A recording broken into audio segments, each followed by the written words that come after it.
We have coming conflicts with the Republican leadership. Mark my words.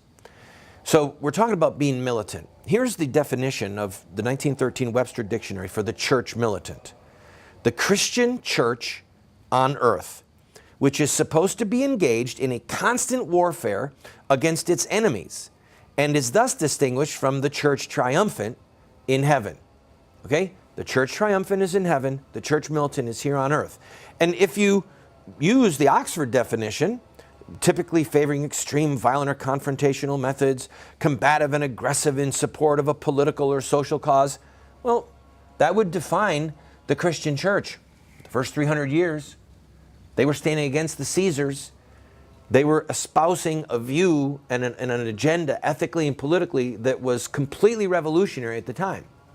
The church militant.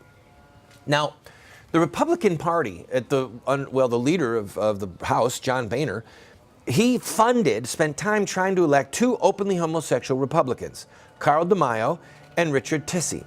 Both of these men are advocating homosexual marriage. Both of them are militants, right? They're fighting for their cause. And both of them lost. But Boehner is a baptized Catholic. He's supposed to be faithful to the teachings of the Catholic Church. He's supposed to be in the church militant, fighting for truth and justice and matrimony as defined by God. Instead, he's funding the enemies of Catholic matrimony, historic Christian matrimony. And that makes him a traitor. And it means that we're going to be in conflict with him and other Republicans.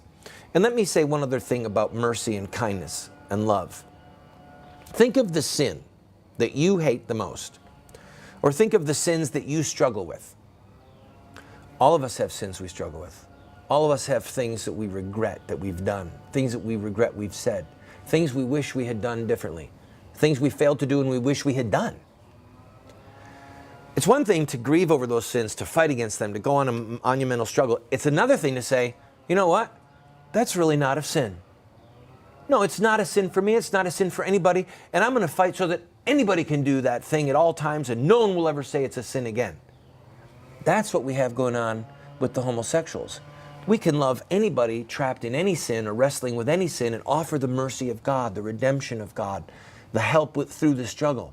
But when you say to them, this is no longer a sin, and you try and institute that sinful behavior as something good and laudable, that's a big problem. And that's where we're at today.